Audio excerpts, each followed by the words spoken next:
The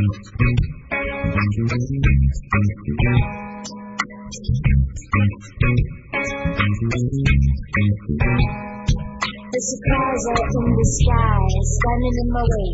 Why, oh why? Always asking why. Needs to know what's going on. Under pressure, proving his existence, losing confidence, filling holes with anything but consciousness about himself. Greed is taking over for spectacular events. Information for the mind is stirring to the body. Welcome to the Cosmic Reality Radio Show, where our hearts are our masters. Your hosts are NPL Hopkins and Walt Silva. Producing the show is Colleen Kelly. The theme song is called Disturbance and is written and performed by Renate Jet and Jet Music. You're listening to Haggie Shack Radio at HaggieShack.com. Simulcast with Cosmic Reality Radio on CosmicReality.net. You're listening to the Cosmic Reality Radio Show. It's being simulcast over Cosmic Reality Radio and Haggie Shack Radio, and the guests are Riley Hunter, if we can get a hold of him, and the hosts are Walt Silva and Nancy Hopkins, who is introducing this show. Hi, everybody. It is, let's see, oh my gosh, it's the 7th of March, flying through this year, and I am Nancy Hopkins. This is Walt Silva. Walt, hello. Good evening, everybody, and thank you for being here with us on the Cosmic Reality Hour. No, reality 2 hours. So how does that work? If an hour show is an hour, what do you call a 2 hour show? A 2 hour show. A by hour? Right. Well, the important thing is that you're here. Yeah, we're here. We are starting an hour earlier than we normally do. And the primary reason for that is because we have people who listen to us all over the world.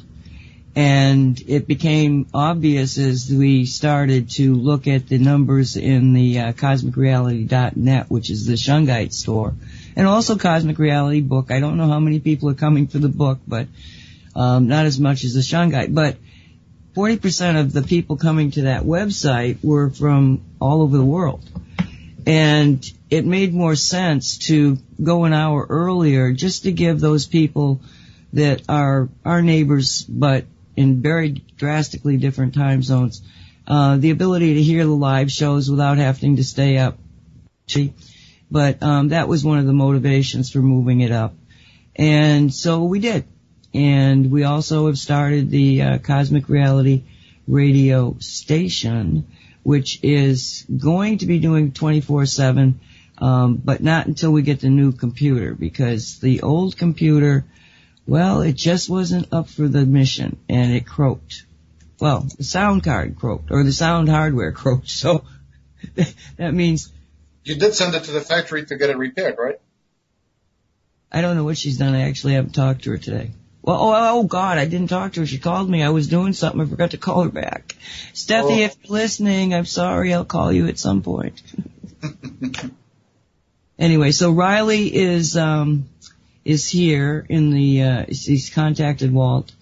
So, Colleen, I guess we try him again. Is that what we do? Yeah, I sent him a message. He wants me to try calling him again, and I'll do that. Okay. We'll get him on here. So, Walt, why don't you kind of introduce him? You know, how did you get involved with him?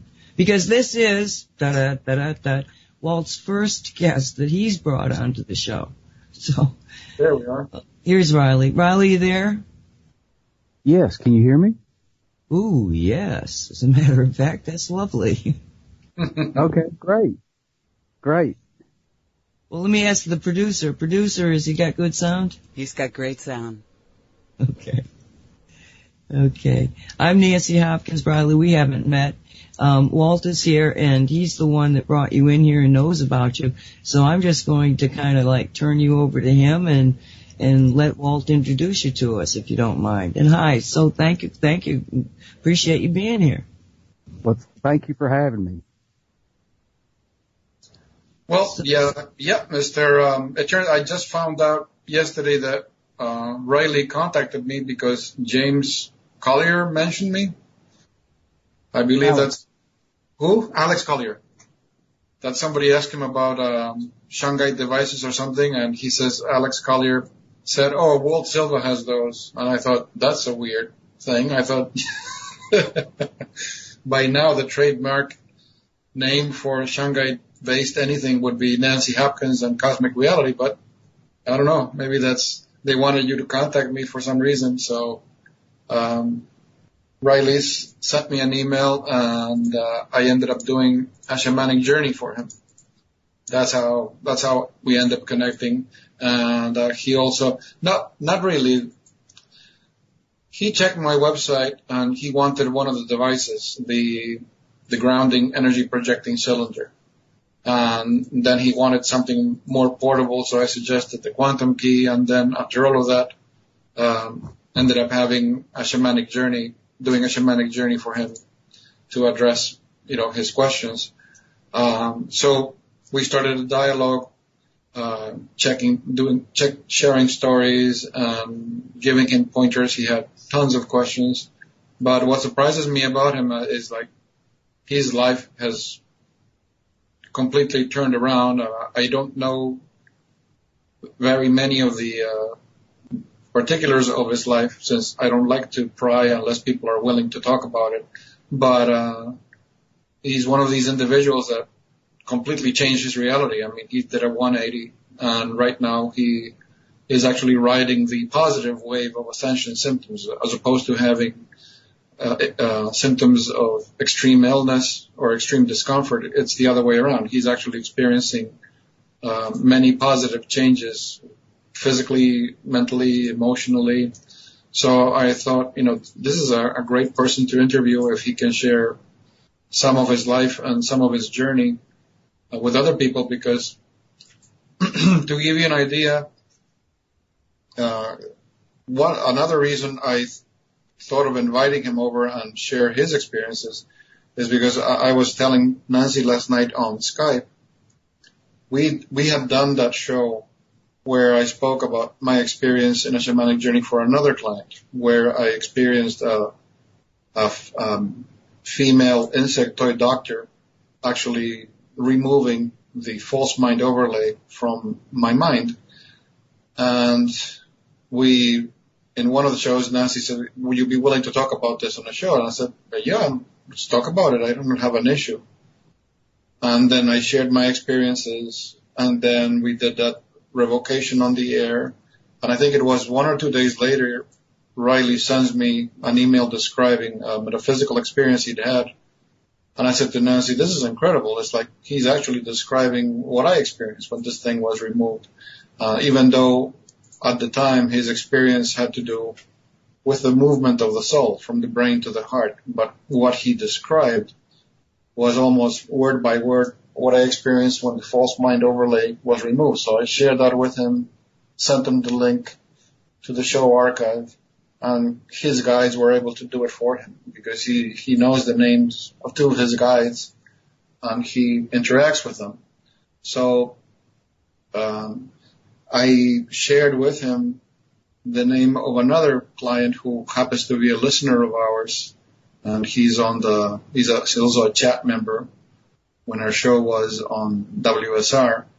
And I said, "Would you mind talking to him so that you can share pointers, because this other man is also having all kinds of weird experiences which can only be labeled ascension symptoms, because it's not something organic or something that you're doing something wrong and you're getting this."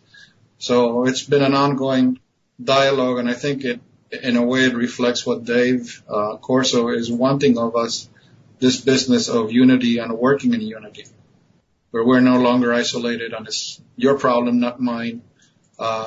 We can actually move forward faster if we share in what we know, share what we experience, and then we can say to, "Oh, okay, then I'm not going crazy because somebody that I don't know who lives 1,000 miles away is having some of the same. So it's obviously not exactly me. And it makes the journey, how we're going to say, more comfortable, knowing that you're not alone. But he has, so far, the things that he has reported, the things he has shared, he's really surprised me. I haven't seen anybody else, move in leaps and bounds in this whole ascension stuff and major life changes stuff. So, you got the floor if you want to, whatever it is that you can share with us, if you can share some of your journey up to this point and the changes you've had as a person and, like Y'all are coming in and out. Oh, okay. Do you want to? Can you hear me? Yeah. Do you want to refresh the call? Do you want to into? Here, I heard you solid up till about, 30 seconds ago, and then I didn't catch the last 30 or 45 seconds. Can y'all hear me okay now? We're hearing you just fine. Okay. I'll shut up and let you talk. Well, what Walt described that happened a couple of weeks ago,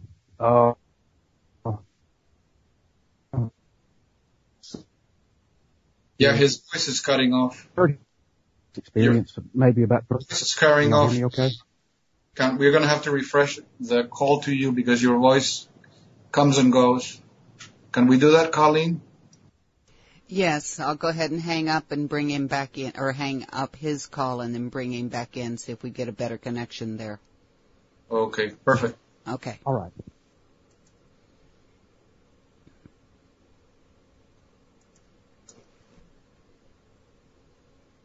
Well, Walt, you can keep talking, to cover the dead space. The dead space. Cover the living dead space. All right, I think he's back. Let's check his. Let's try again. How's the sound? That's good. You sound better than last time. All right. Well, what I was going to say, since you finished up with the experience I described to you a few weeks ago, what had happened with that was you had told me a little bit about it about 3 or 4 months ago, and I said at that time that this will happen for me in due time because you told me a book to get, and I got the book. Everything resonated. You said, prepare yourself. Start reading this book and prepare yourself. And so I got the book about a month or so later. It took me a little while to get it, maybe 2 months later. And I read the book and resonated with it very strongly. And I really hadn't thought about, Can I stop you for just a second, Riley?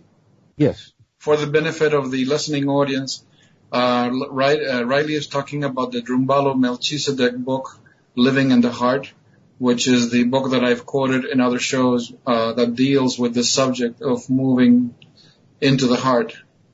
And the thing that we mentioned in other shows that in ancient times, the high soul actually resided in the heart, not the brain. So that's the book that he's referring to. Go on, please. Yes. It was a very short book, and he spoke in the beginning about how short it was going to be, to use the least amount of words to get the point across, which really resonated with me. And after I read the book, I just sat with it for a few days, and I had thought maybe, you know how you think sometimes that you're preparing for something like a spiritual, that you're working on personal life.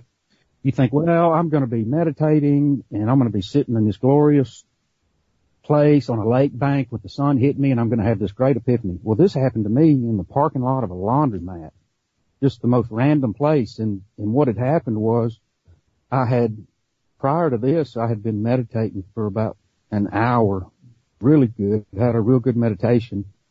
And then I went to the laundromat and I was sitting in the parking lot and I got to thinking about the book and the guy that wrote the book and about the things he said. And I thought about how free he was and how happy he must be. And then I called in a couple of guides and I was telling them about this book, and I was telling them about Walt and this experience he had. And before I got finished with the sentence about the actual act that happened, one of my guides was up on me like real fast, and he jabbed his hand into my forehead, into my brain, just very precise, very fast, and he moved it, held it there for a minute, and then he moved it down to my heart, and he held his hand on my heart for like, I don't know, a good little while. And then everything just was kind of fuzzy for a few minutes. And another guide was doing something with my energy fields in the background. And I figured out what that was by talking to Walt, that, after, or at the same time I was having that done to my body, the false mind overlay was being removed. Because I was thinking about that and talking about that too. And all that happened, and I emailed Walt that afternoon and was trying to convey to him what happened. And it was just so strong and vivid that I just knew something amazing had just happened. And I went into the laundromat to fold my clothes, and I'm usually like, I can't get done fast enough. I always feel like I'm in a hurry. You know, you gotta get done. I took 3 times as long folding my clothes, and I was enjoying it, and I couldn't hear anything anybody in the laundromat was saying, but there was a lot of people in there talking. It was just all kind of fuzzy. And ever since then, that's been like 2 or 3 weeks. Ever since then, if I find myself getting in a hurry, I just instantly know now I can break it, I can stop it, because it's just an old pattern, and I deal with them. And but all that hamster wheel in your mind just is gone. It's absolutely gone.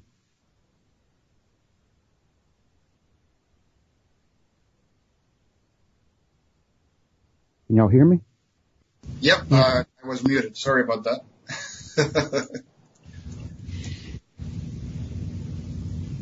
Did you mute yourself again? Okay, go ahead. No, I'm just responding. You had a question, so I'm responding. I said it out loud, but I don't know if you didn't hear me. No, Dolly didn't hear it, or it needs to get into chat. Yeah, Okay. I'll just go ahead and transfer it over. Right. Yeah, just copy-paste that. Okay. We're talking about the book you read. Yeah, and the thing with Riley, he's one of those people that require 2 shamanic journeys to actually get to his guides, because something else needed to be addressed. And it turns out that his history is somewhat similar to mine, in the sense that, remember I shared with you the first time that Jean Rockefeller did a session with me, she said that I had witnessed a lot of destruction because I had been part of a galactic war, or more than one galactic war, and that I was here on Earth as a kind of a vacation. And I said, Earth? Vacation? This place? And I found that kind of laughable. Well, I found on the preliminary journey to try to see Riley's guides, the same story. He's here, he's no veteran of a galactic war, and he came here seeking resolution. So I guess there's several of us, all over the planet, people that are, sick of the never-ending conflict, and they're just addressing it from a different way. Because if you address it from the inside, not the outside, you actually get changes done. Because I shared with, I wish I had the graphic. I was going to scan it. I forgot to go grab it. It's in the shop. Remember in the past I've spoken about Dr. Costa and the things that he taught in the 50-step workshop back in 2004. When he would do the workshop, he would hand out, different graphics to explain the different things. One of those graphics is where I explained to you the mind sphere, the sphere that's 12 feet in diameter, that's geometrically centered to your solar plexus. And that was the mind sphere, and that's when I saw that in the shamanic journey, that this is the thing that they coded with that false mind overlay. But another graphic that he shared it looked like a stagecoach wheel. You would see this big circle with a central hub, and all around the perimeter of the circle there would be these round nodes, like ball bearings.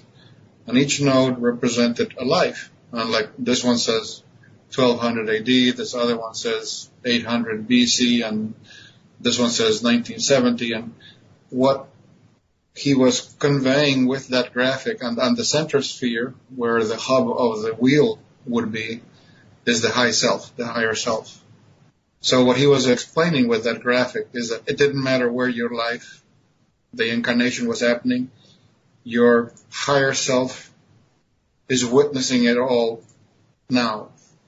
It doesn't have a notion of time first, last, before or after. It's seeing it all now. So I shared with him that I was doing affirmations. I was recording them, and then I would go to sleep or go to meditate and play it in loop mode in an MP3 player. But very, very low volume, so much so that your voice sounds like a faraway whisper. So if you're listening to this and you fall asleep, your subconscious, which never sleeps, is picking it up, recording it, and accepting that it is the truth. So the first thing I did was realize, the system doesn't teach you to love you, and it doesn't teach you to love anybody. And I explained to Riley, besides the physical body, we have 11 more bodies. We have 12 bodies. And there are lives in ancient past. That number could have been greater or lesser. It doesn't matter. But I made an affirmation for myself, visualizing that concept of the high self witnessing all lives. And I said, in my affirmation, when I recorded it, I said, I love all my bodies in all my lives, and in all my lives, all my bodies love me. And I taught Riley, and I said, I'll give you this visual. You imagine that you're standing at the bottom of a perfectly circular tunnel, very large, perfectly circular, like a giant tube, and you see a solid shaft of light going down the center as far as the eye can see, losing itself in the distance. And you can see all around the perimeter of this tunnel, you see these little lights. And I said, well, the tunnel is just a construct of dimension and time.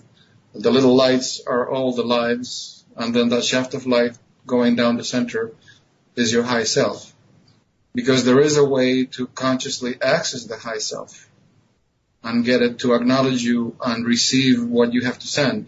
That I learned from Tom Kenyon, from the channelings that he does of the Hathors, the intelligent beings that live on Venus, where if you take the heel of your hand, where your wrist is, and you make your hand straight out flat, and you put the heel of your hand on the top of your head, where the middle finger ends, that area in space above your head, there sits a chakra that we share with the high self. It's not the high self itself, it is a chakra that we share. Like, imagine two houses sharing the same backyard, same concept. So when you send appreciation into that chakra, you get the attention of the high self, and it will respond to what you want. So in the case of Tom Kenyon and his channeling, he was sharing this technique because he was, in order to deal with all of these ascension symptoms, they gave him a technique where you can actually get the high self to recharge the body. So in Tom Kenyon's technique, he's using it, teaching people, okay, well, you're sending appreciation to the chakra of the high self. You become aware of your root chakra. So automatically the high self is going to completely fill your etheric body with energy. And he says, and you don't have to, it doesn't have to be long, 5 minutes, 15 minutes at the most, and that'll do it. And you can do that once a day. So I figured, okay, by using that technique, I can get the attention of my high self. So that's what I did. I recorded this text, this affirmation, and as I'm listening to it, I'm sending appreciation into the high self, and I'm sending the awareness of the affirmation into the high self. So because it can execute it. I can't access all my lives simultaneously, but it can, because it's awake, it's eternal, and it's witnessing all these lives at the same time. So when I woke up in the morning, I was sharing with Riley that I had a huge shift, not only of awareness, but the way my reality felt, because now I was perfectly at peace and perfectly loving all my bodies. And all the inner conflicts, all the subconscious conflicts that you might have had with your physicalness were gone. So then I started applying it to other things. Like, for example, prosperity. I have all prosperity in all my lives, and in all my lives, all prosperity is with me. But because one of the things that I realized, remember in the past we've spoken about all the Andrew Bartz's revocations, like revocations to revoke all your agreements with religions and governments and educational systems. You remember that we've spoken about it in the past. I spent a year doing those revocations to anything and everything that was part of the system that was affecting me negatively. But after a year, I realized, okay, I got rid of all this stuff. So what now? Now it's like you have a big, beautiful house, and all the furniture is stinking, smelling, and rotting, and you've been throwing away all the stuff that doesn't work. Now I have a nice, big, empty house. I have to put something in it to replace what was there. So I realized that I have to replace all that stuff that I got rid of with good, beneficial stuff that's going to help me and is going to help get the reality that I want.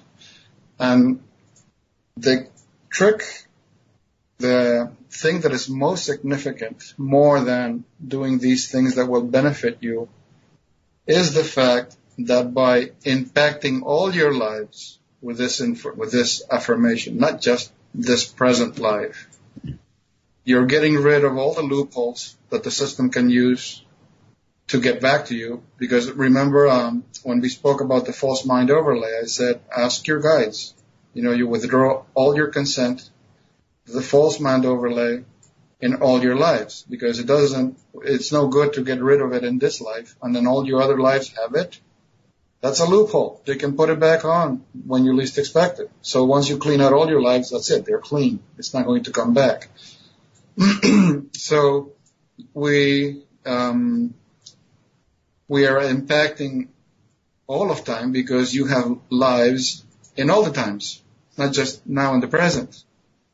And I was telling Riley, that joke, that sci-fi joke that, if I had a time machine, I could go back and change things, and like the old archetypical, I would go back and I would kill Hitler and I would make this change, or I would stop the assassination of Kennedy.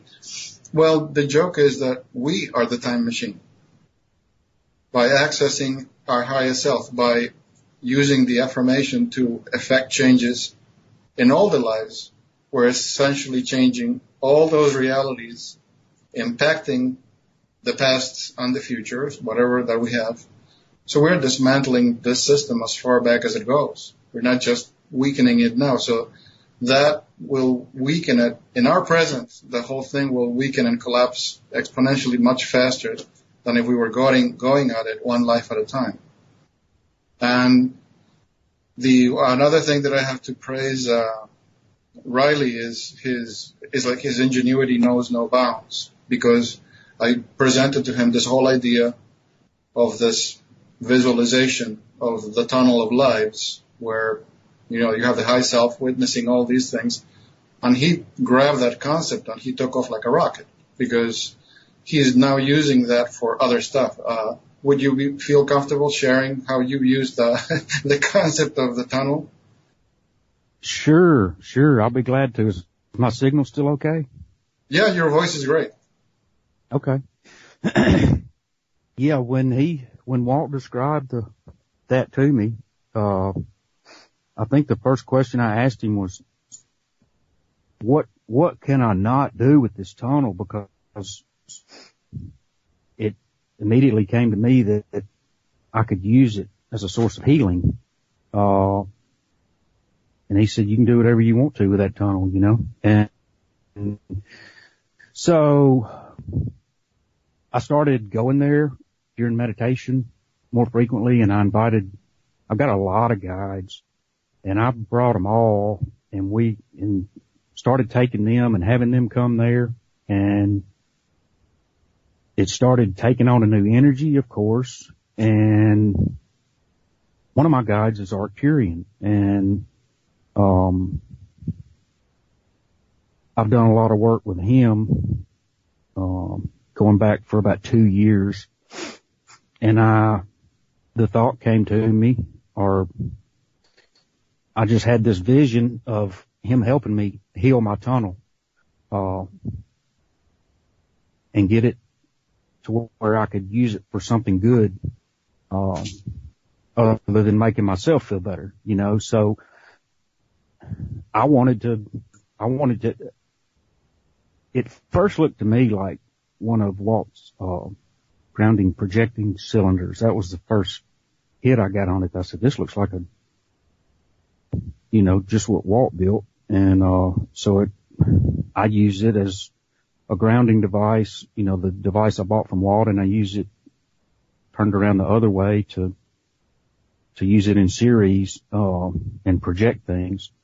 So I thought if I got it healed up well enough that maybe I could do some good with it on a mass scale. And, the guides came in and kind of said, we will do this. And the other guides and me said, well, we'll just do this on our end. And next thing you know, about 3 days later, I'm in there meditating again, and I'm sitting there in the base of the tunnel. And I had been given my higher self since Walt told me about the palm on the heel on the top of the head and sending appreciation to the high self. And he told me 6 months ago when we first met that appreciation is the only energy that gets the attention of the high self. And he told me that in response to me telling him how much I appreciated him talking to me and working with me and helping me, helping me get settled, because before I even bought the grounding device, I thought I was grounded, I did everything you're supposed to do, envision this and envision that, and I never felt like I could get grounded.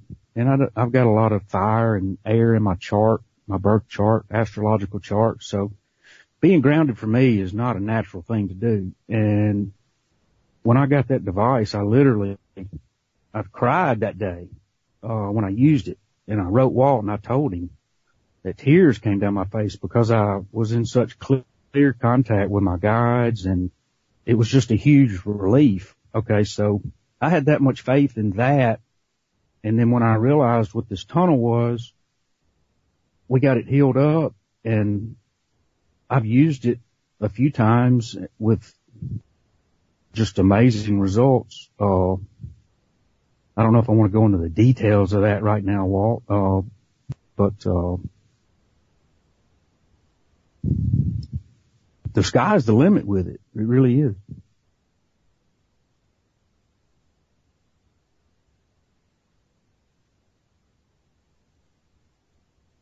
Walt, are you muted? Walt, are you there? I didn't want to make any noise that would interrupt Riley. Yeah, I was muted. Oh, sorry. Okay. I was saying to Riley that, you're free to share whatever you want to share. And like all the other devices that appear on my website, it would be nice. It would what do you call it? It would fluff up the ego to say, oh yeah, this is the fruit of my incredible intelligence, and I would be an absolute lie that I built that thing because it was a persistent vision in my head, and every time I would be doing something, that thing would appear again, and that's when I get that it's my guides pushing me to do something, and I just do it so that they'll leave me alone. So I can't even, oh yeah, look at me, I'm so fantastic. No, I just did it so that they would leave me alone. So and then when I shared the first one that I built didn't look like the one that you have. It was made with just standard resin from Home Depot, so it was brown. You could hardly see it. And I shared it with this lady that's a psychic here in the Twin Cities, and she says, this is an alien device. This is alien technology. And I didn't expect her to say anything at all. Just, the tubes, the magnets, the resin, but that's what she expressed. So I guess I have to believe.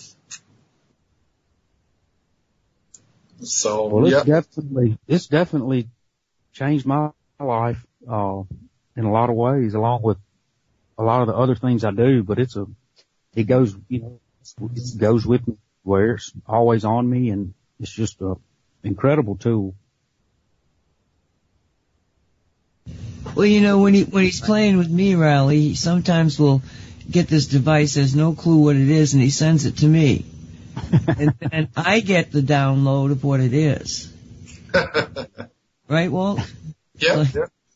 Well, I haven't told Riley this, but I have a nickname for Nancy, the clue dropper, because Nancy will say stuff, and I think, oh wait, that sounds super interesting, and I go off into the shop, and something gets born out of that. So many things that have been made actually have come out of things like she's asked, like, can we do this, or what about this? And I thought, oh, that sounds really interesting, and sooner or later something will come out of that, because I'll get a download or an image or something of how it can be done. So she's like your Bernie Taupin, the guy that wrote all the songs for Elton John. Yeah, I know. Y'all are a good team. I wouldn't be able to write the songs. I'd just tell them what the title was. I'm good with titles. Hey, can I ask you some questions here? I'd like to know, you're obviously psychically, let's say, open, and you've had experiences that you're talking about now, but is this something that you've always had, or was there a time where you were completely shut down? There was a time when I was completely shut down.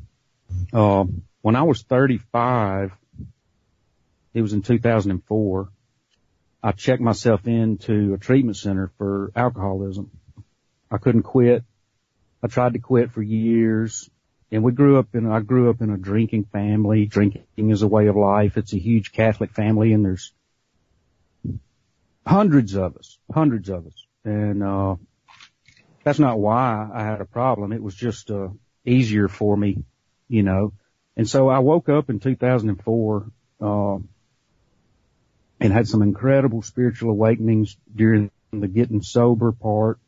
The first 2 to 3 years of that was just amazing. I met some really amazing people in AA, and then I kind of got my feel of it, and at that time, y'all, I didn't know what empath was, and I didn't know I was one, okay? And I didn't know I was one until and that's another part of the story, but I got sober there, and I was doing great for a few years. And then my personal, one of our businesses went in the tank, and I filed bankruptcy in 2010, and I was just really kind of got sucked back down into the quagmire of the matrix, and I wasn't drinking or using. I was just miserable again, and, in 2015, is when all this latest stuff started happening again. It's right at 2 years, been ongoing, just nonstop, one thing after another. But now, as a child, did you feel like you had guides at that time? As a child, it's funny, I was thinking earlier, I would like to blend, oils, and, I was thinking about that earlier. I actually made some for Walt and sent him some. I can remember as a kid, I had this flashback image of actually right before the call of me and a bunch of my first cousins, and we were together so much, and there were so many of us. It was like having 15 or 20 brothers and sisters, and anytime we would eat, the grown-ups would eat where they would eat, and then we would eat, wherever the kids would eat. But I remember now, like when I was 5 or 6, I used to, make medicine with my food. And they'd be like, what are you doing? I'm like, it makes it, so I know I feel very strongly that I've done, some medicine work, in past lives. But as far as guides and, knowing spirituality as a child, no, we were raised in a typical American Catholic family household where you didn't talk about such things, at least not in this family. Well, being a Catholic, I have to take, the other side of it, because they did talk about all this, but they talked about it in a way that, if you really analyze the things they're saying, well, metaphysicians have another way of saying it, more based on truth. The things that Jesus did that supposedly is the, crux of Christianity is actually explainable today in metaphysical terms. And a lot of the things that they believe in is just based on this faith thing. Whereas when you get into metaphysics, a lot of the things they say you can see proven. But everything about metaphysics is actually proven. So there is a definite difference when you get into the study of metaphysics, the feeling that there's spirits, that it's an energy universe. All of that stuff, okay, which is, what the foundation of reality in a real construct of what works, not what they tell you it should be, because that's not working, it's falling apart. But the science of what works. It's like, that's why Walt is so critical. That's why, yes, there's images in all of our heads of the galactic wars.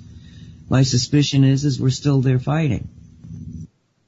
That the only way out is to change it, to go back into time, place, or space.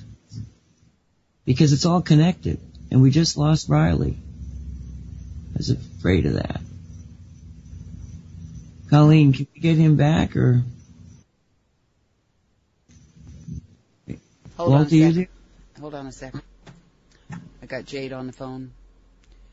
Oh, okay. You go take care of that, Walt, and I'll talk. Okay. I'm trying to pull him back in. Okay. I have a radio question for you guys. Okay. Bringing somebody into an existing call, that can only be done by the initiator of the call? One of the people in the call cannot do that? Actually, I think, yes, somebody else can bring somebody else in. Okay. Well, I'm not going to try to bring him in because I don't know if Colleen is... I think that, because I thought the opposite. And then one day, somebody couldn't get him in. And so I said, well, let me just try and see if I can. And I got him in. Okay. So that didn't work. Try it again. Okay. And Colleen, let me see. So just another test. I have to highlight his name and bring him into the group. Okay, like that.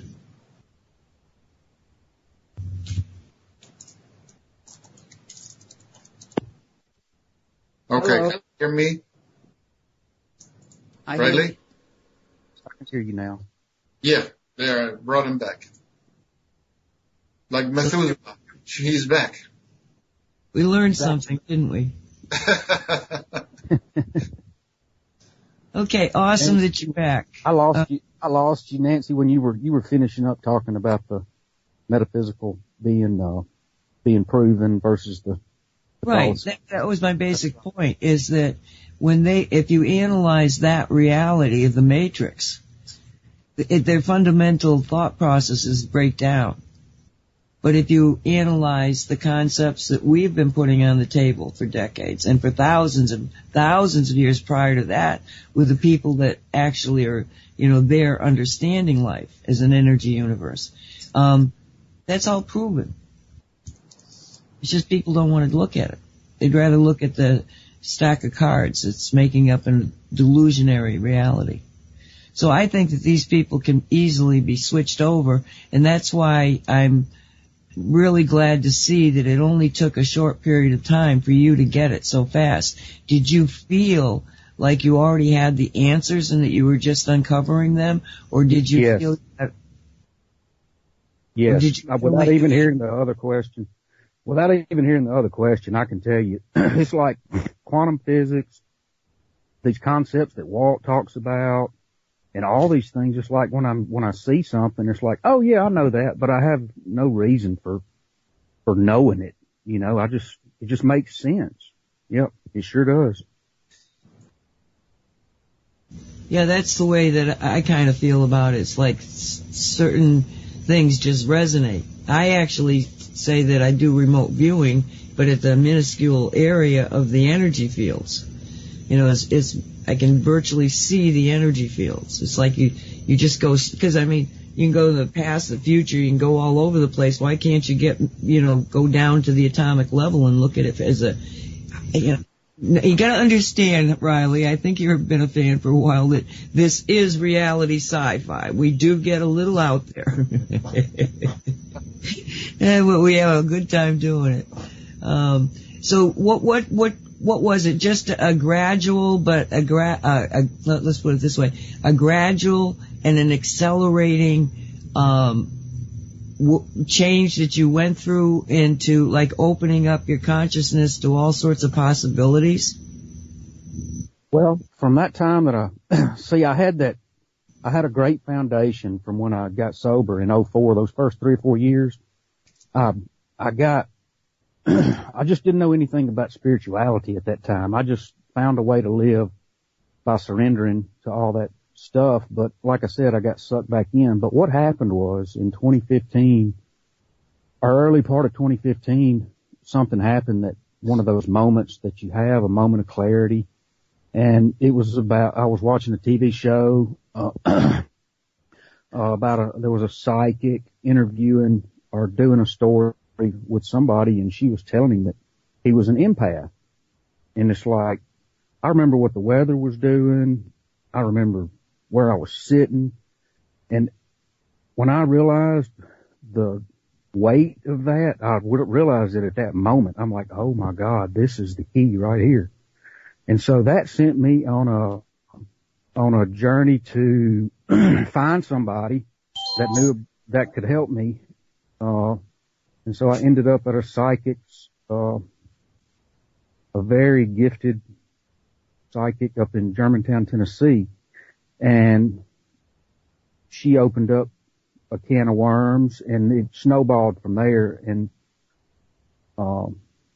then it's just been accelerating, like I said, nonstop since that moment when I realized that I was an empath, and that all these feelings that I was having about the neighbors, and when they get out of their cars, that I know what they're thinking and what it's going to be like in there. I always thought I was crazy, because I didn't know anything about all that. And when I realized it, it just all came together. So I don't know if I answered your question. I don't even remember your question, but. Yes, you did. And all right, let me ask you this. You're basically in a new reality, correct? Correct. And you're going to stay? Absolutely. Absolutely. In March, a year ago, I've been with the same woman since I was 14 years old, and a year ago, I told her I was done.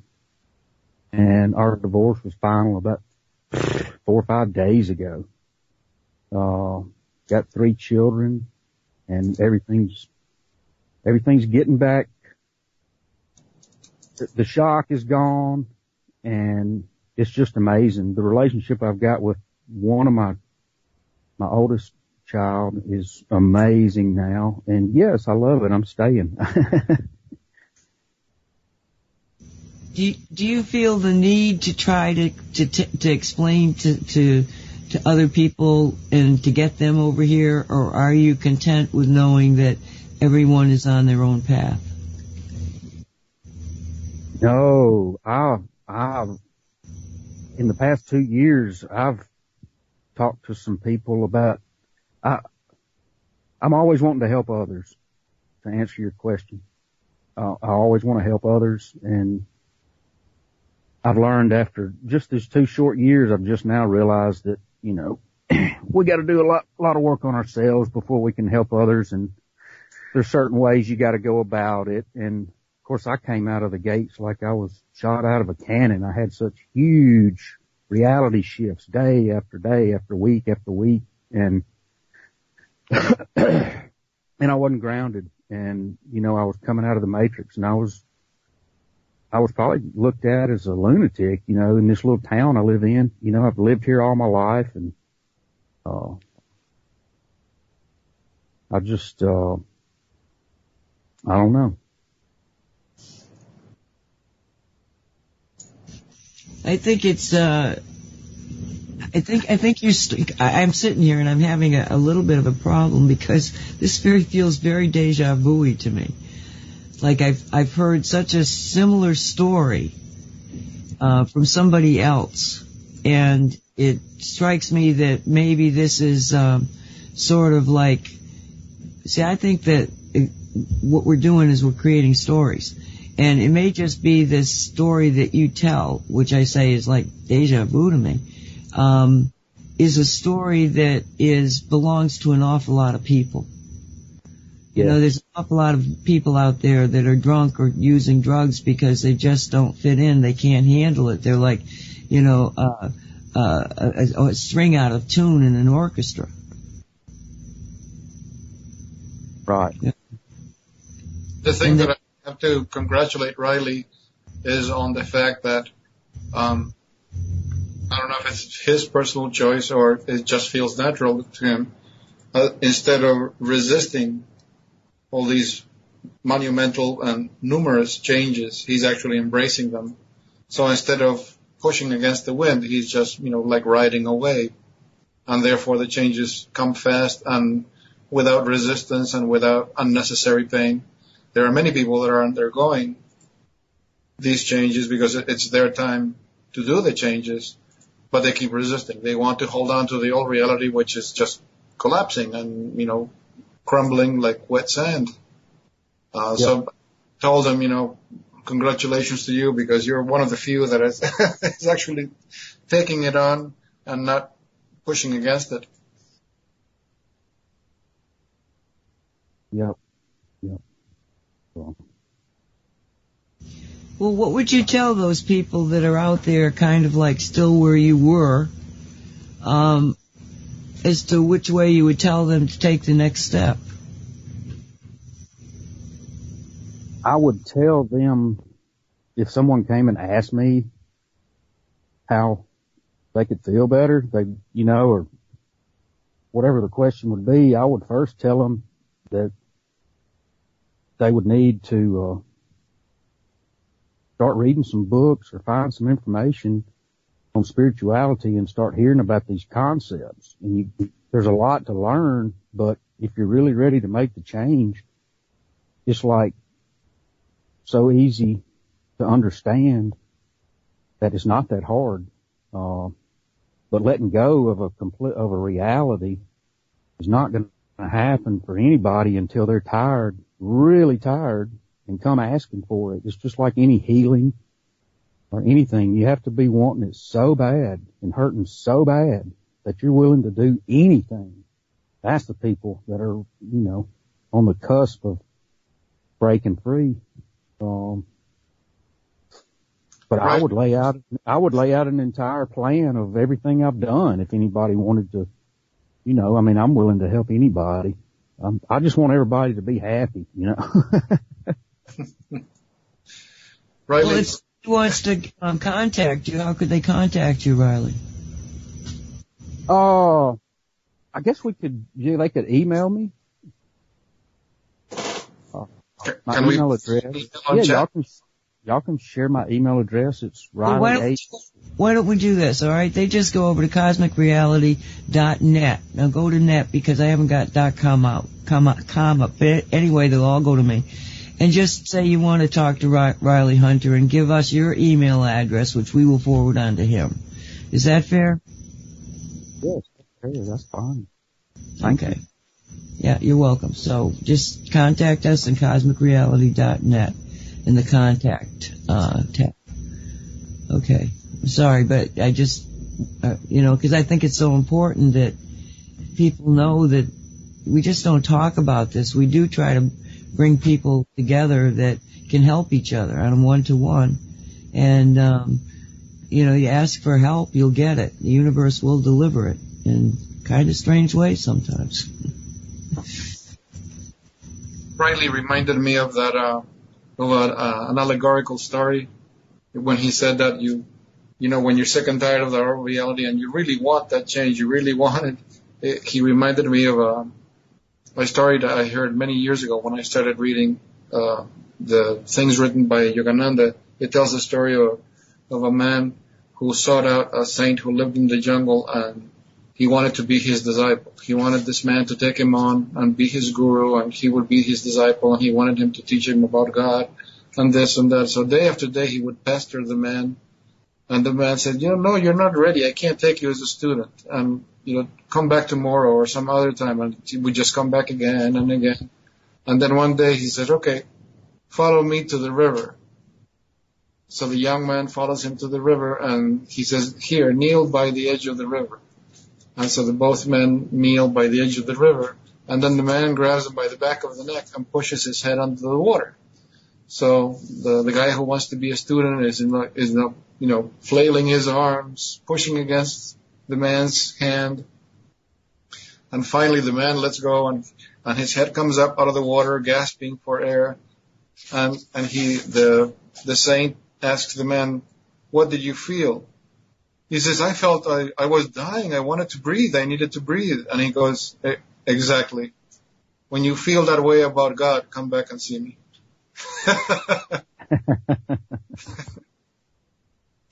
So true, so true. So we're up to break time, right? Yes, Well, we we got 3 minutes, but yes. Oh, yeah. 3 minutes. That's long enough for Nancy to do the Gettysburg Address. Okay, you want to take a break? How long a song are you going to put on? The song is about 3.5 minutes. Alrighty, and we are back. Okie dokie. All right. Is Riley back? Yeah. Can you hear me? Yeah, he's online. Okay. All right, so you're listening to Cosmic Reality Radio Show. It's being simulcast by Haggie Shack Radio and Cosmic Reality Radio, and we are sisters in this venture of expanding our ability to get the truth out. And as Dave said, get ready to learn. Are you ready to learn the truth? And that's sort of what we're talking about here, is that we've got Riley Hunter on, and he's our guest, and he's been somebody who rather suddenly, after a kind of a hard life, started seeing the unveiling, let's say the wizard behind the curtain type of thing. And I mean, I've been at this for, since I was 15 years old, so I've seen it a little bit at a time. But this has got to be such a rush when you're somebody so vested kind of in the old place, and then when you start to look, you find, it must just be kind of mind-bending. Yes. If I look back at everything, it's definitely mind-bending. But everything has turned out good, so it doesn't trouble me. Well, if everything goes according to plan, I think he's going to be Mona's neighbor. I don't know if you can say anything about it. Your plan to move to North Carolina? Yeah, I have some plans. Possibly this year, of moving to North Carolina, and doing some things there, with somebody else. And since I haven't spoken to them that I was even doing this show, I probably won't go into details of it, but I will at some point. But yeah, I'm looking at a geographical move. I've been in this town that I live in all my life, and I'm free now. You know, I'm gonna go live another life. Yeah. It's like my third You know who told me about life. You know, and then I got sober, and Yeah. No, I was gonna say, you know who told me that the North Carolina, the area, the energy is different, and there's some kind of spiritual renaissance happening there. It was Gene Rockefeller, the first person I heard talk of that. And then we have a friend of ours living there in one of the towns. She's the one with the artistic bent, and she's making Shanghai dream catchers. And then you told me that, we're planning on going there and do some business of a metaphysical nature. And I think, wow, it's like everybody's going to North Carolina. Well, interestingly enough, Walt, down here in South Florida, we had a very vibrant kind of metaphysical community. A lot of different things going on. And that was in the later part of the 80s and early part of the 90s. And by the mid-90s, it seemed like everybody was moving to North Carolina. So this has been going on. It probably goes in waves. But this is, something that has been very prevalent. And I want to ask, Riley, are you attracted there because of something that's happening there? Or did you say, gee, I feel like I want to go to North Carolina? Actually, it's because of the metamorphic rock that most of North Carolina sits on, especially in the area I'm looking at. It's just full of crystals and gemstones, and went there to visit and spent a week, and it was the little town we found was like what we had envisioned, and it was just amazing. It feels great there in North Carolina, in that western part where we're planning to go. So it was definitely an energy attraction. Yes. Yeah, I have a ruby. It's actually a rather large ruby. It's probably, let me see, it must be about 2 inches long and about, at least probably 3/4 of an inch thick, and pretty big piece of ruby. And it also is a damn good quality of ruby. And up there in North Carolina, they find these things hanging out. And this woman was at one of these fair shows, and she had this bottle, and it was full of rocks from North Carolina. Just stuff that's all around, really. And I'm looking at them, and I see this huge ruby in there. And I'm like going, I'm pretty sure that's a ruby. And so I look at that, take it out of this rock bin thing, and I said to her, how much do you want for this red rock? And she gave me some ludicrous price, $3 or something. And I said, oh, okay. And my friend, Sandy, she comes up behind me, and she looks at it, and she goes, oh, my God, look at that ruby. And I'm going like, oh, no, oh, no. And I looked at the woman, and I said, you want to reconsider your price? And she said, no, I said that. It's yours. Because they're used to rubies. But no, it's a magical place, and it's interesting that you're being drawn there from an energy standpoint. When I was there, I'll tell you a story. We went to one of the places where they have pay dirt in 5-gallon buckets from their mines, and you get to sluice through it and collect gemstones. Well, when we pulled up at that particular place, I was out in the parking lot, and I looked down, and I picked up a garnet. And I told the guy, I went inside, and I said, I found this out in the parking lot. He said, oh, yeah, that's a garnet. I didn't know it was a garnet. I wasn't sure what it was, but I knew it wasn't a piece of asphalt, but it was in the asphalt.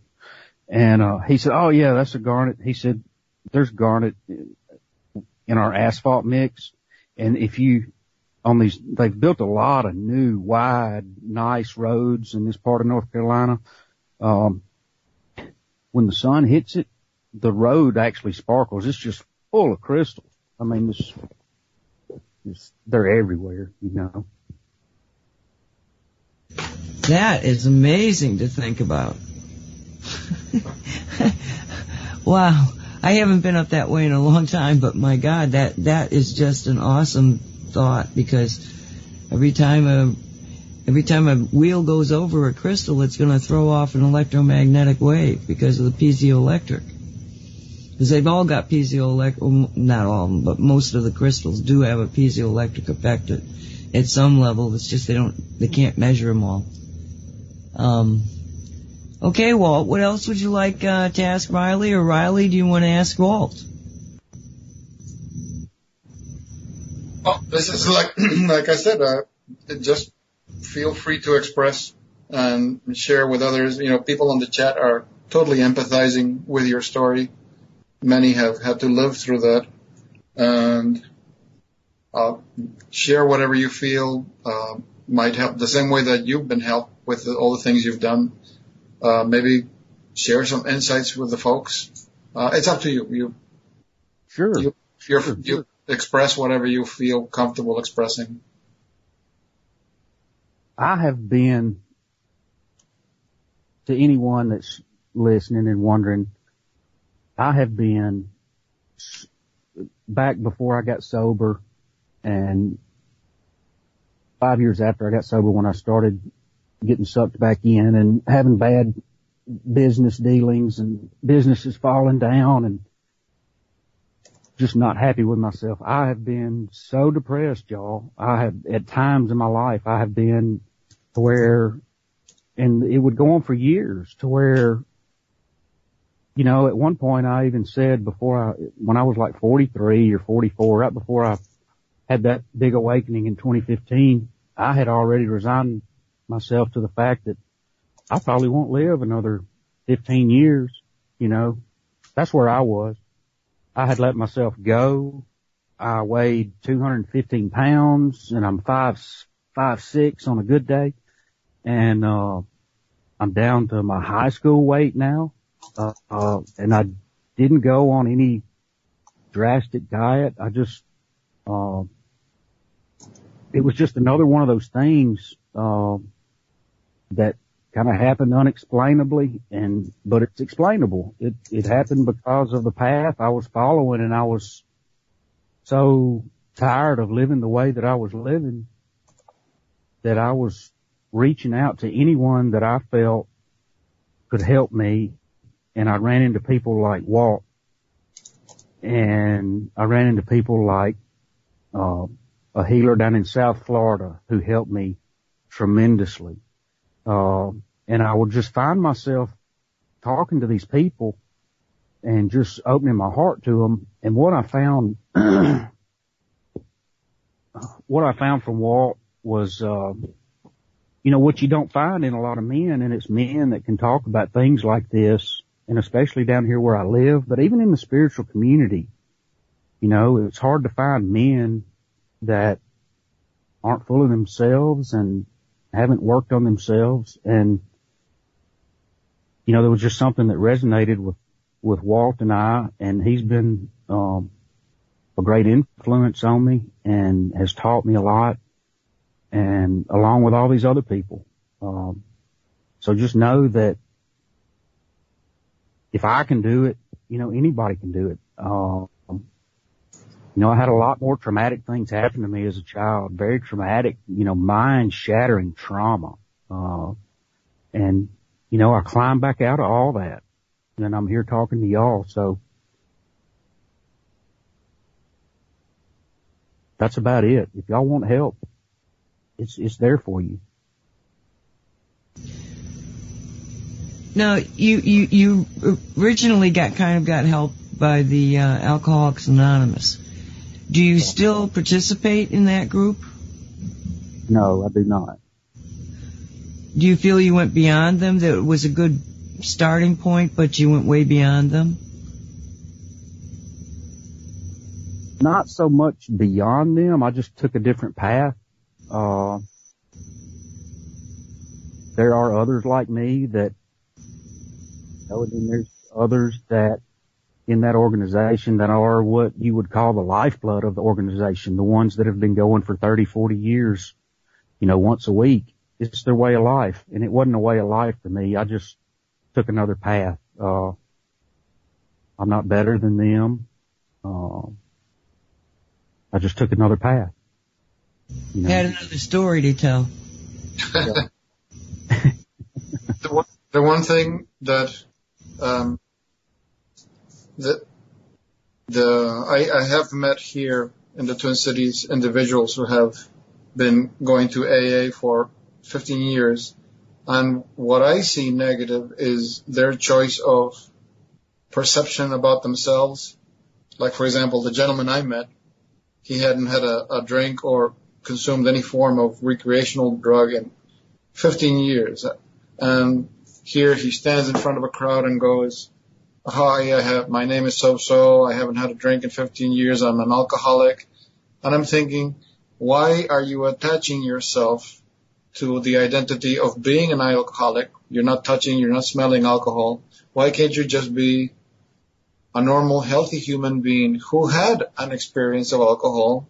Now you don't have it anymore. They are actually transforming themselves or making themselves into an alcoholic, even though they're not even touching it.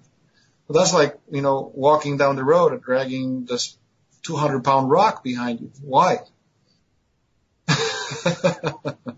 So that's the one part that I don't think it's positive. Why are you labeling yourself something that you overcame? But I remember, it's funny you say that. I remember at one point early on, like a year into it, I told one of the men that I was, that had been there a long time, that I was staying in regular contact with. I had told him I had this hang up all of a sudden about saying that I'm an alcoholic. And I went into like a week or two long rant with him about it. I'm like, that's just not right. I didn't know what I know now, but I knew I didn't need to be saying that day in and day out and day in and day out. It's Maybe that was one. Yeah. I knew that. I recognized that, and I brought it up to him, and he didn't like it too much. But anyway, I know what you're saying.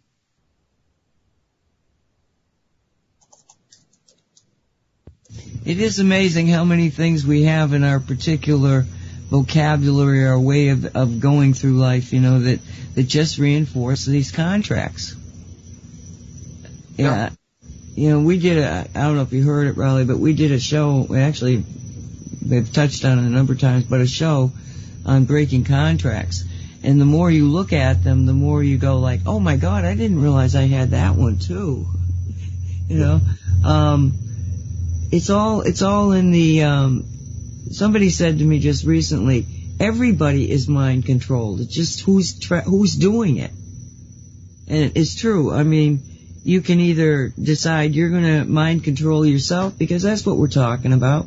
We're talking about deprogramming your brain so that it's not reacting, it's able to be responsive. And to do that, you have to have somebody there who's thinking. And guess who that would be? Ooh, yourself. Remember what Simon Parks said about himself? That he was programmed so that nobody could program him? Exactly. But, I mean, that's where it comes from, So, and sometimes when everybody's got a different path, a different way of seeing things. I mean, you can tell a whole classroom. When I was teaching mathematics, general mathematics to high school kids. And I had 3 classes, and I had like 5 kids who just didn't seem to get it. Now, I was presenting 2 different versions of the way to present mathematics. They had that new math stuff, and then I also gave them what I had learned, because I could understand that. The other stuff I couldn't. But anyway, I'd get everybody except about 5 people in the 3 classes. And so I sat down with them. I said, just meet me after school. And we sat down and I just started talking to them. And as I talked to them, I actually realized that they had another way of thinking. And all of a sudden it was an aha moment for me, and I went, oh my gosh, okay, got it. Let's do this, kids. And I started to teach them math in a slightly different way than been presented to them before. And they were like, oh wow.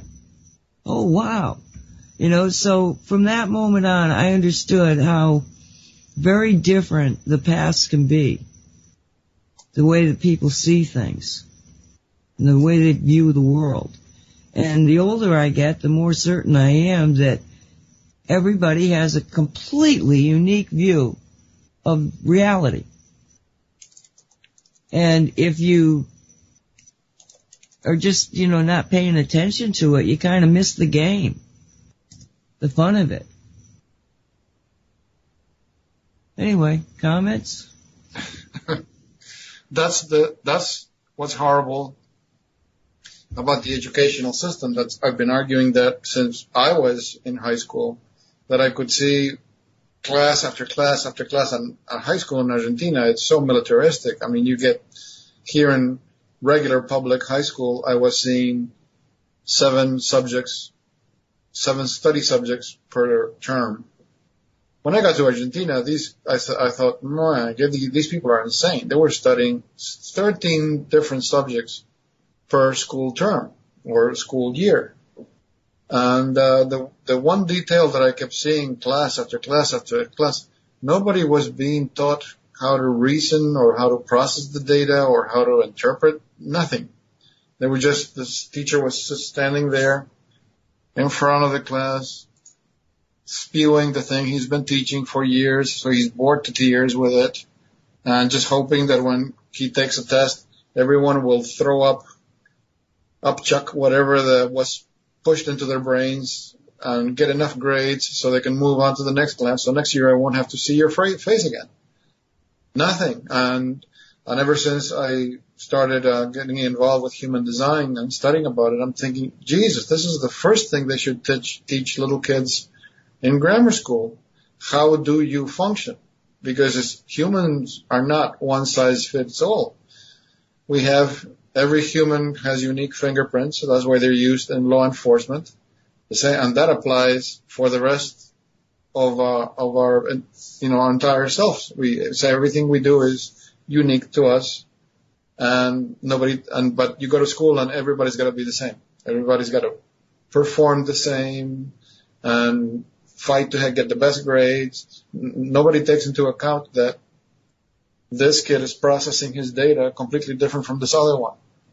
They have different profiles, different types, different everything. And that never gets taken into account because school it's like it's like a meat market. They just, throw meat into the grinder and make sausages out, and all the sausages look the same. I just told Nancy an interesting an anecdote that I had with somebody asking me about how to use the Shanghai to get protected from the office, because the big router has been installed near her office and she feels the tension in her head, neck, and shoulders when he sits at the desk. So she can't wear a pendant because she's very conscious about the jewelry that she wears. And I mentioned the stickers on the shoes. And by the way, this is a very high university educated person. So in my telling of how to use it, I keep referring to shoes, stickers, feet, soles of the feet, the sole, and everything I'm saying is in plural. So then, after she gets the stickers, she writes that, she's really happy with it because now she doesn't feel that tension when she's sitting at the desk getting the radiation. And then she asked me, shouldn't I put a sticker on the other shoe too? I apologize. I said, I'm sorry. I thought it was a given. I should have said it outright. Yes, that's the way people do it. They put two stickers on the soles of their shoes so that the chakras on the soles of their feet are being. So I don't blame the person. I don't I don't criticize them. It's just that I have seen this in other PhD university people. I had a PhD engineer be my supervisor in my last job, and it's when I hear them talk and you're discussing ideas with them, it's like when they went to university, at some point they must have been drugged and must have woken up in a clinic somewhere, and they had their common sense just surgically removed from them, because it's like common sense is like beyond them. Oh, it has to be quantized and it has to be analyzed and you have to do a statistical.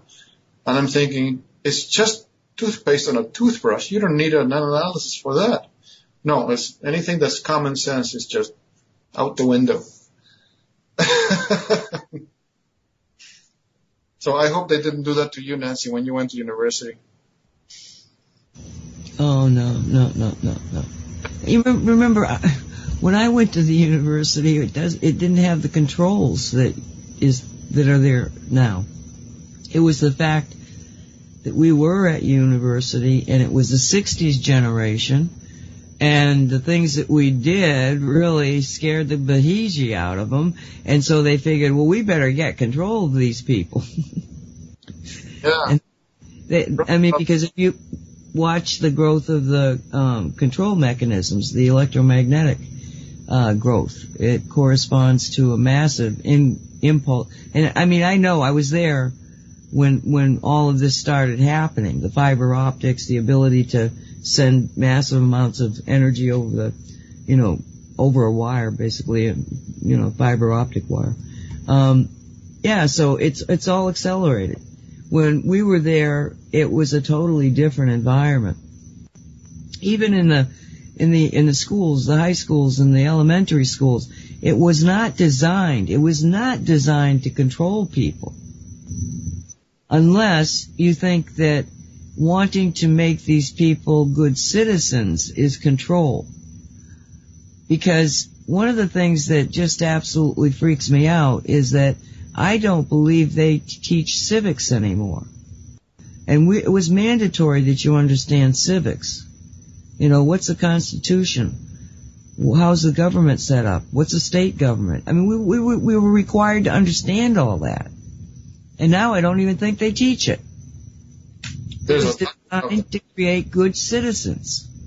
Now it's designed to create people who will buy into the BS and spend all their money on stuff they don't need to feed this greedy mechanism that we call the American economy. I'm sorry. In 50 years, they ramped it up so much that it really is. It's like from the 60s to now. It's like when my parents, and our parents talk about when they were young. Every 50 years or so, it seems like, they ramped it up as fast as they could. And yeah, look at what we can do now. And it totally took away the common sense with all the influx of the technology, and the technology's doing all the thinking for you because they have buttons for you to push. You don't even read the questions, half the time. You're just, yes, let me get to the good stuff. And, it's the Matrix at its finest, it just zaps you. If you pay attention to it too much, it'll. Well, look at the children, Riley. I'm sure you must have experienced that growing up. Me growing up, I was more entertained with tools like hammers and pliers and wood saws. Those were my toys of choice, and making little things. You look at a child today, what are they? They're either plugged into a tablet or plugged into a cell phone. Yep. It's like a potted plant has more life than looking at those children. Well, they can't think. They can't. Not only are they taught not to think, not only are they continually being bombarded with playing games and keeping the conscious mind from contemplating, they're told don't talk to yourself. You've got to continually have this, and then of course they're addicted to this now. They're addicted to the stimulus of all these games, So they don't have any space to think. And so that's what you're confronting, Walt, when you talk about the mind overlay, is that they had the mind overlay in place, but on top of that, they've added in all of this other stuff. The mind overlay isn't even needed because they're completely hypnotized by the technology.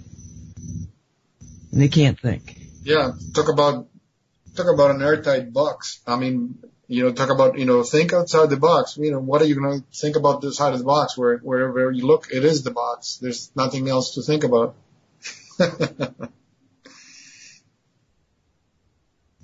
So, Riley, again, let's go back to what you might be able to advise somebody on the same path.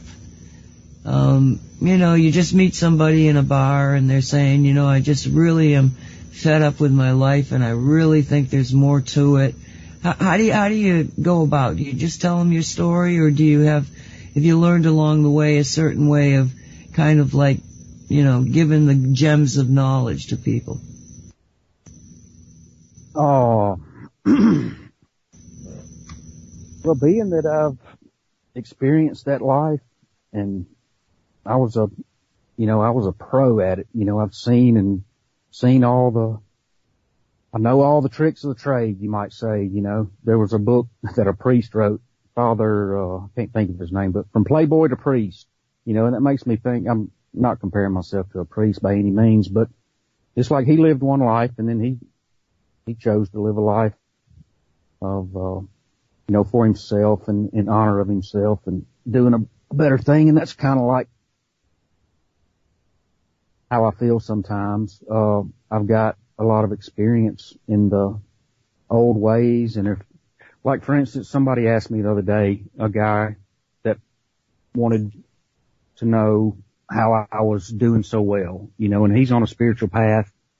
And I guess it's a case by case basis as to what I would tell them. What I told this guy was, since I knew he was already, in the pool swimming around in spirituality, I suggested astrology to him, and I explained it to him in a way that he had never heard it, and it flipped his switch, and that's just one thing that I do that works really well for me, is I look at it every day, daily forecasts, and I use the higher aspect. I use the planet's energies to my advantage, because if you don't, you're going to fall into the lower aspects. And I explained to him that, there's good aspects and there's lower vibration aspects of the planets. And I said, it's good to know which ones you should avoid. It doesn't take but a minute or two every day. You just read it and you file it away, and you recognize it when that circumstance pops up with your coworker. You'll be like, oh yeah, I knew that was coming. It's like a cheat sheet, so for him, that was that. Depending on where somebody's at would maybe depend on exactly, but there's so many things you can do to help yourself that, and it's like I say, there is truth to what we're saying, so they can have the proof immediately. Right. So you use astrology sometimes to tweak people's interest. Is there other things? Are you into numerology or human design or any other, subjects that you find, kind of like, so what we're looking for here is the hooks. What is it out there that the person who might be ready to hear the truth, will peak to? Some other things that interested me in my path that I found, like I was talking to Walt and he recommended a book to me. So now I'm wanting to find some more books on this guy. And when you find, by this man, Drambalo Melchizedek, but like certain books, certain authors, the ones that just resonate with you, and you have to, once you decide if it's a go or a no for you, if it's a go, you gotta go with it. You gotta get in there and you have to you have to really believe it and know it, that it's going to happen for you. It's like people that are on the verge of coming out and waking up are craving for things like this. And I think that if you put the right thing in front of the right person at the right time, just like others have done for me, if you're really ready, you know, your faith takes over. And that's what has carried me through all this, is believing in things that nobody else in this city probably believes in. You know what I'm saying? And yeah, there early on, you know, it was scary because I knew I had to make a change, and I made drastic changes with how I relate to my parents even, and my entire family and coworkers. You have to abandon your old ways and your old beliefs. And when somebody's at that point ready, it doesn't really matter what you put in front of them. You know, if they believe, then the faith is what does it all. It's all individual. Have you, by any chance, read my book, Cosmic Reality? No, I have not. Okay, anybody that's listening to this, you can go to cosmicreality.com. And on the right-hand side, there's going to be a section on the books. You can get a free PDF of the book, and I highly recommend you do. You can get a printed copy, but the PDF is quick and cheap, being it is free. And I'm suggesting that because when I was writing the book, I was writing it with all of these various crazy concepts of, secret space programs and stargates and what really happened in 9/11 and who killed Kennedy and why is there a connection to John Kennedy. All this really, really like intensely bizarre stuff that if you're in it for any amount of time, you know it's all true. And so I wanted to write a book where people would have the information, but that it wouldn't be scary to them. And the way that I did that was to kind of like use my own life and the way that I found things out. Yes, I knew about what they're doing, which we call Wi-Fi now. I knew that back in the 70s, and I called it a psychic weapon machine. It's exactly what I knew about back there, and now it's called Wi-Fi. But what I see in your life is the same sort of thing, is that you have gone through a life that is, unfortunately, in many ways, probably too typical. That there's probably a lot of people out there that, are taking this road to stop all the turmoil, that's really preventing them from blossoming into who they can be. And that by you going through this process and understanding what it took to get there, that you're able to tell a story that other people will understand because it's your story. And I just commend you for, coming out here and even beginning to open up and tell other people your story. So what other parts of your story would you like to share? What is it that you're doing now? Where's your life going now? And also, the separation that you made, the break you made with your family, a lot of times you have to break away from your family in order to take your own path and for them to take their own path. Everybody needs to go their own path.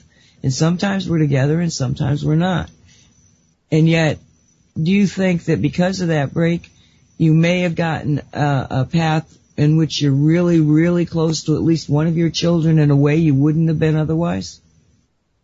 Absolutely. And the woman I was married to, we respect each other and have a better relationship now than we've had in 25 years. We were married 25 years.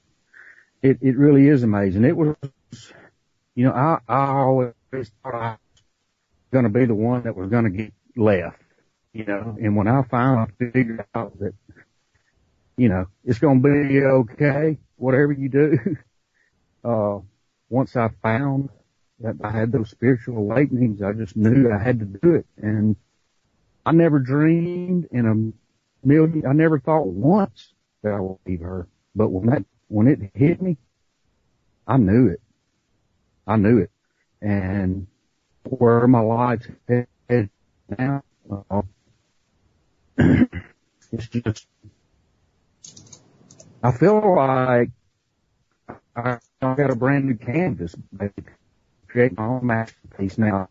Just like I don't have a bag and all that anymore. And like I said early on in sobriety, I went through a couple of years where I felt like this, but I didn't have, I didn't find the people that I found here in the last couple of years. So this hadn't happened overnight for me. This is the 13th year. 2004, 2017, 13 years. And I didn't work on myself every day, all day. I was not following a path when I was in my business, but I was always diligent and look for something to make me feel. Riley. It got bad there a few times, and I wanted to, yes. I don't want to lose your narrative. Remember where you left off? I'm going to refresh the connection with you because your voice is coming and going. Okay. Just put a bookmark where you were talking so we don't lose that. Okay. All right.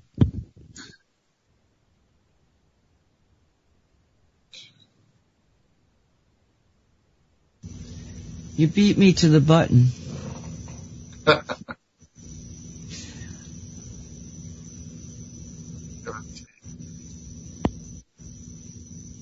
Okay, I'm back. You're back. Okay, perfect. All right. Carry on. Oh, I was at a bookmark, but I don't know where I was going to go next. Ask me a question, Nancy. Been there, done that. Because your mind, as soon as somebody interrupts you, it goes in a number of different ways. I wanted the question being that, so this new connection you have with one of your kids, I don't think you specified, you may not have gotten to had you not taken the path you're on. Is that true? That's absolutely true. And, what happened is that I look at her totally different now. And we didn't speak for 9 months. And I don't know. This was just recently happened within the last, 2 months that her and I have reunited. And, but I have been thinking about it. I go over and see my grandson every weekend. She had a baby 8 weeks ago, and that's what broke the silence. So I'm a grandfather, for the first time, and it's a little boy. And, I don't know, it's just like all that tension and all that stuff that any father that didn't have just a great relationship with his daughter, but not really a troubled relationship. But it's like, I don't know, it's not like it was at all anymore. And that time away was actually the best medicine we could have asked for, because it gave us time to think about it all, because it was a big family shakeup.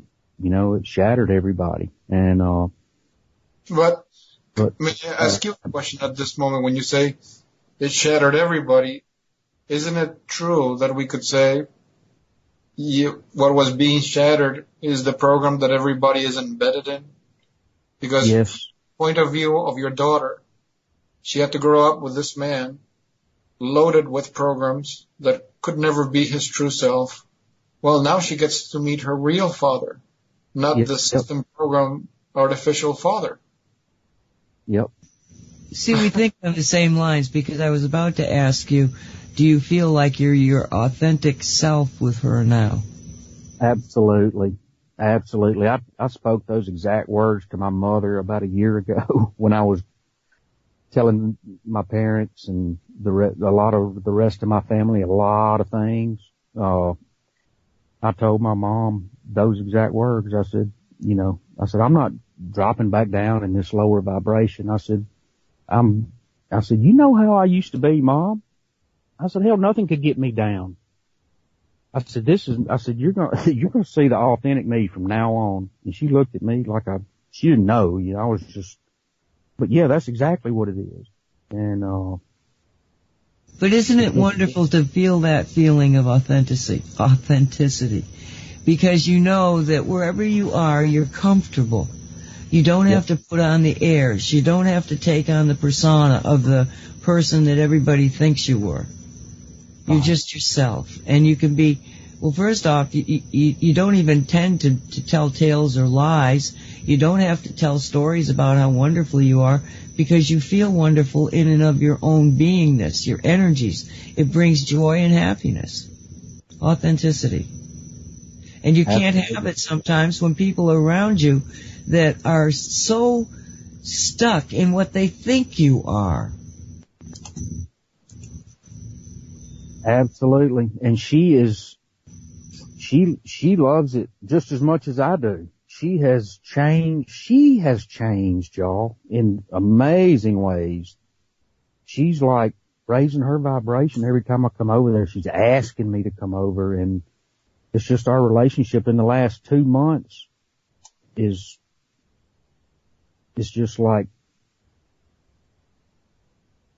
it's stronger than it's been in her whole life. Just these 8 weeks have been just way more amazing and fruitful, as far as a father-son relationship than 20, 23, 24 years, because I see how happy he is, Let me ask you this. Your daughter has changed, you say, fairly rapidly in the last 2 months of her pregnancy, basically. Is this child, your grandchild, is this child appear to you, not just because it's your grandchild, but does this child appear to you to be somebody that's a little bit more advanced than a normal baby? Oh, yes. Do you think your daughter's change was because of that, or do you think she changed in order to be the mom that this baby needs? Now, had she changed the way she spoke to me, she would still be, she is incredible herself. She finished top of her class, and she's just smart, super smart, and she's incredible, and her partner's incredible, and, she didn't change because I told her some incredible things about what I know about her, about 2 years ago, when I was really coming out with some stuff, and I told her a lot, and she sat with that for a year and a half, and, we didn't talk about it much more. I told her, and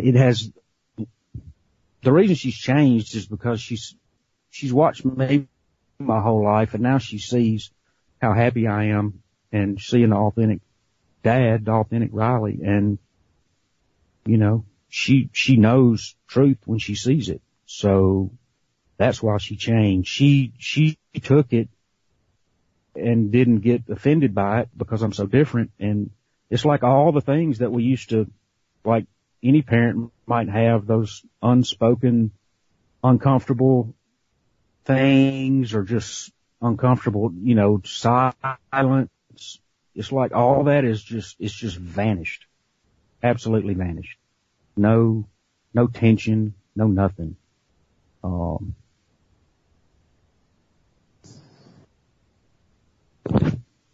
So. Okay, so tell me about this little grandson of yours. We had a birth. Colleen's a great grandmother again, but she had Rosalie, right? Colleen, it's Rosalie. Rosalie Leanne. Oh my! Yeah. At 104, was that what it was? Was it 103 or 104? I don't remember. I think it was 103 because I think Dolly said 104. 7 pounds, 6 ounces, 20 inches. Oh my, okay. Good size Long. baby. Yeah, that's a long baby, isn't it?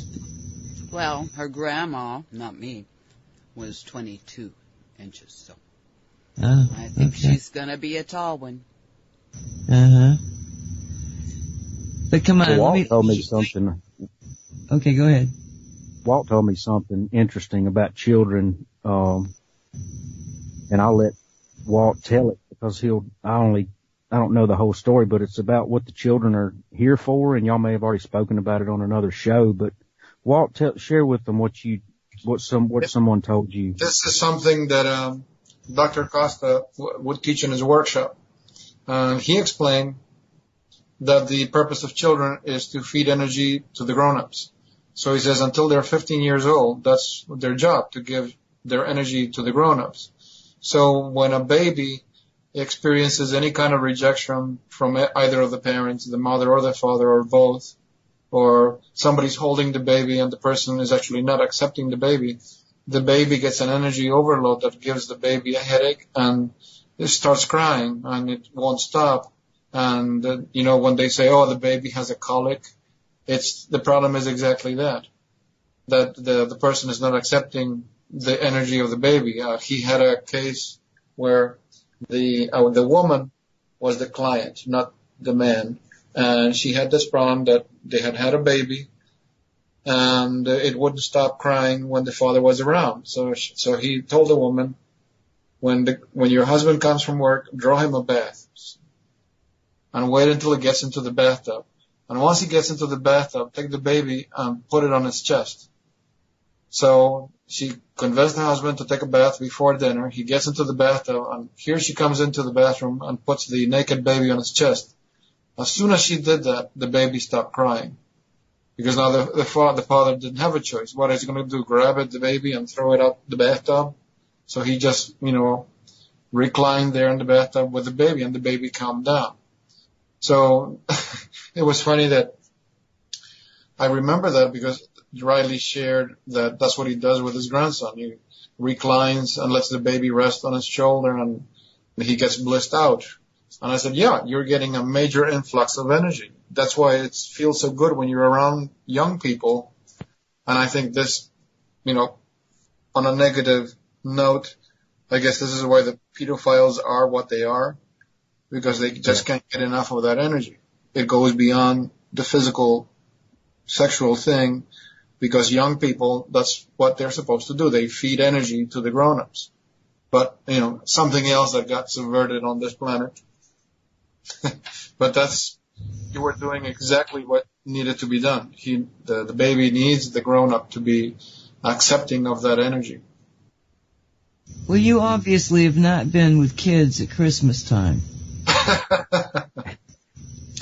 One day we were sitting there, the adults were sitting there, and here the kids are still going, still running around.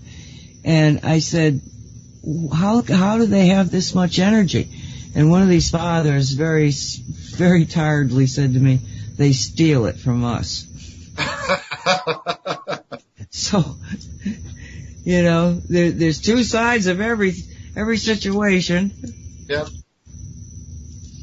So Riley, when you are holding that child, what are you feeling? I was telling Walt one day, I was telling him about the experience I had at the laundromat, and I told him the backstory.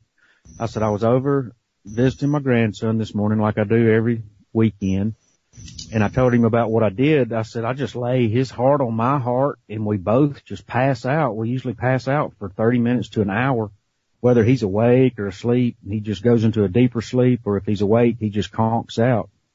And I said, I don't know what it is, but we just really mesh together, and he likes me holding him, And that's when Walt told me about that, why you feel so good. But, it made sense to you. Yeah, it made sense. It is a special thing. I mean, babies are special. I didn't know about that energy exchange, though. That's interesting. So we're got about 6 minutes left here. Is there something else that you would, like to talk about, guys? Come on. I don't know. Whatever else,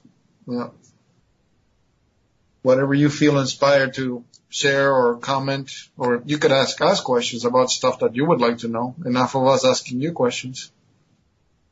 Well, I can't think of any questions to ask y'all. This is the first time, y'all, that I've ever shared this stuff publicly, even in AA. I was too shut down. I couldn't share my story. I was too full of fear and anxiety. And, this is the first time I've spoken about any of this on a public platform. So I feel like I've done a lot of speaking for me, and I don't mind speaking anymore, but I definitely can't think of any questions to ask y'all. I'm just want to thank y'all for having me on and giving me the opportunity to do this, because it's healing for me and it helps me to talk about it. So thank you. Well, let me ask you this. Do you recommend Walt as a shamanic journeyer for you? Absolutely. Absolutely. That was just another one of those seemingly little things that snowballed into me having the experience with the tunnel, me having the experience with the moving of the high soul to the heart. It was just another step. And like I said, when I got the grounding projection device and finally got grounded for the first time in my life, I mean, it literally brought tears to my eyes. And, so definitely if people are looking for answers, a shamanic journey is one. And, any of the devices, the shungite is another great tool. And,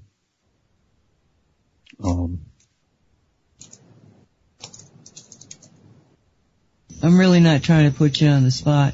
Well, why don't you give them your website so that people that might want to talk to you about either the devices, but you can find some of his devices on Cosmic Reality, but you can go to his website. So why don't you tell him the website and what you do for him in the journey?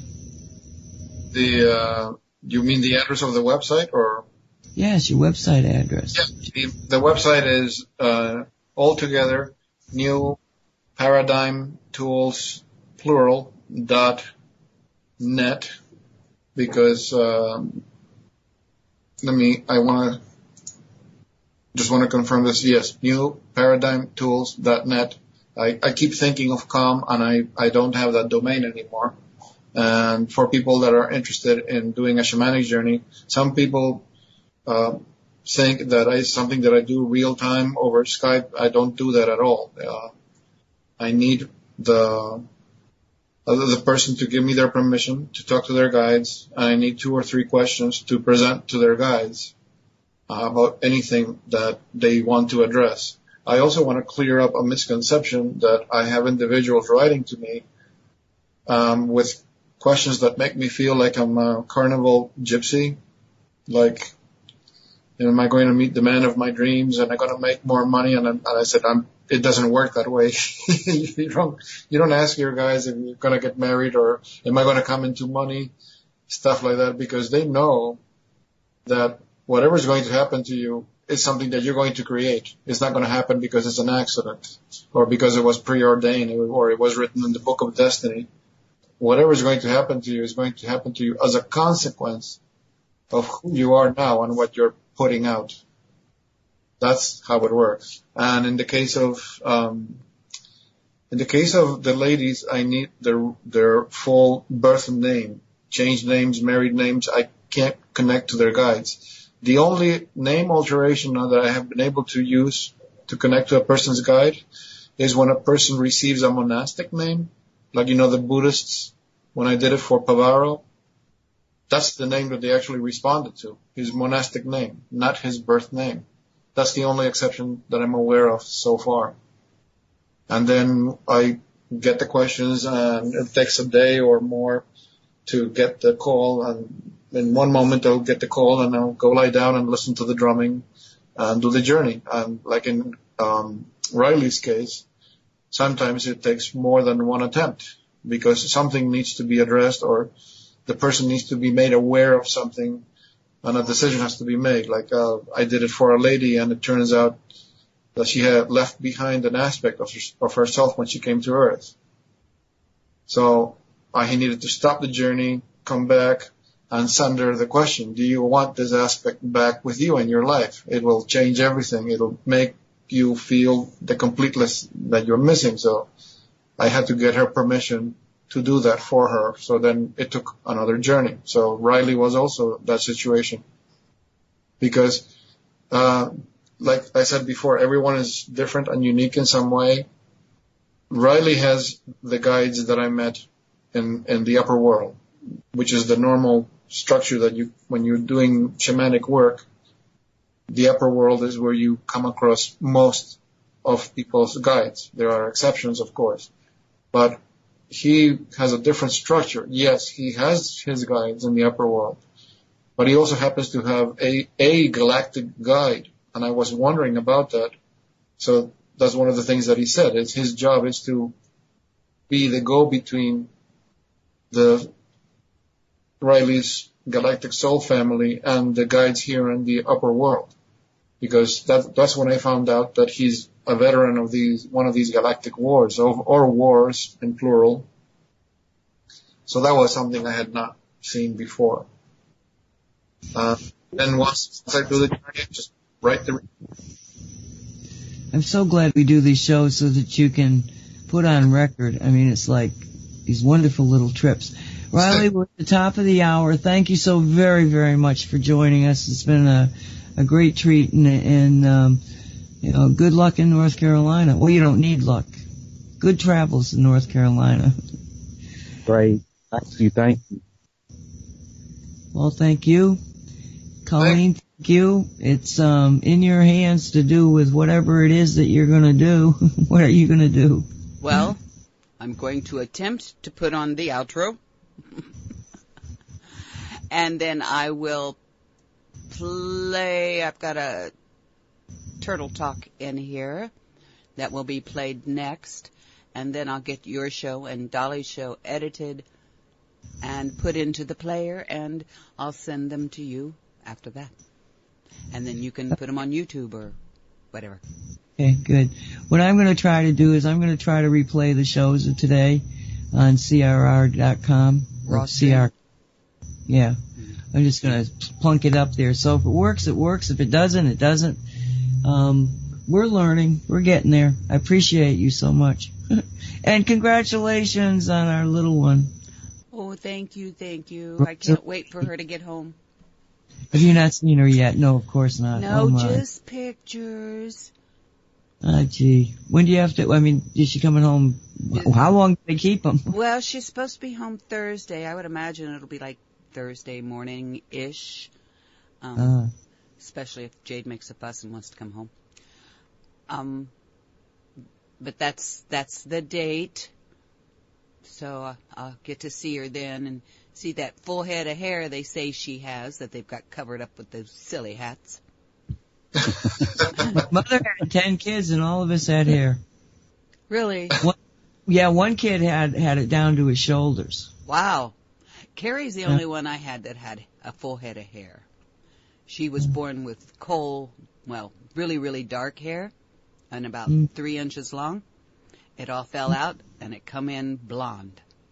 Oh, wow. Cool. Wow. So that's like a soul switch? A what?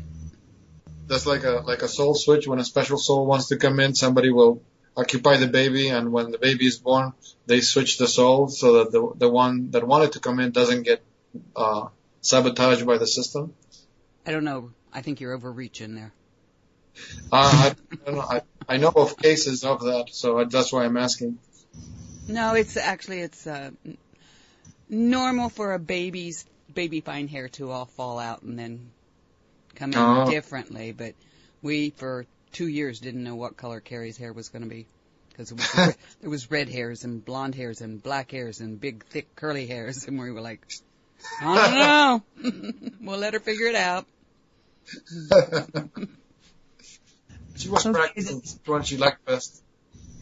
thanks, guys. We're going to sign off here. We will be back up on Saturday with live shows. And, of course, Colleen's going to 24/7, so you can always go to Haggie Shack and listen to whatever's on there. She's got 2 studios now. So we're getting there. Thanks so much. Be safe. Appreciate it, guys. Bye-bye. Bye-bye. Good night. Reaching.